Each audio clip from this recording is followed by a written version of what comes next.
इस्लामाबाद में ख़बर शामिल कयूं पिया। अगवा ज़ना के केस में घुर्बल जवाबदार जी परॾे फ़रार थियण जी कोशिश नाकाम बणाई वई आहे। FI immigration Islamabad international airport ते कार्रवाई की आहे। संगीन ॾोहनि में मुलविस जवाबदार गिरफ़्तार कयो वियो आहे। गिरफ़्तार जवाबदार जी सुञाणप अजमल महमूद तौर थी आहे।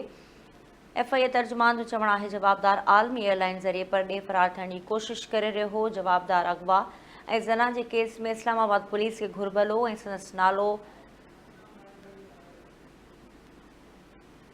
शामिल हुयो। जवाबदार ख़िलाफ़ थाणे शहज़ाद टाउन में केस दाख़िल थियल हो। गिरफ़्तार जवाबदार औरतुनि जे अगवा ऐं ज़ना जहिड़नि संगीन ॾोहनि में मुलविस रहियो आहे। नाज़रीन, इस्लामाबाद में ख़बर शामिल कयूं पिया। अगवा ऐं ज़ना जे केस में घुर्बल जवाबदार जी परॾे फ़रार थियण जी कोशिश नाकाम बणाई वई।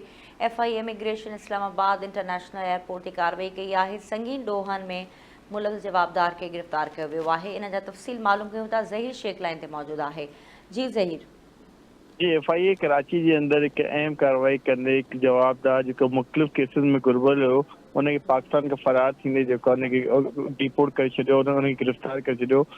तर्जुमान जो FIA चवणो आहे त हीउ कराची में मुख्तलिफ़ केसिस के अंदर घुर्बल हो, जंहिंजे मथां पाकिस्तान खां फरार थियणु चाहे पियो, जंहिंखे पाकिस्तान खां ॿाहिरि वञण जी इजाज़त न ॾिनी हुई ऐं वधीक तफ़सील जे लाइ वुमेन सर्कल मुंतक़िल कयो वियो। जी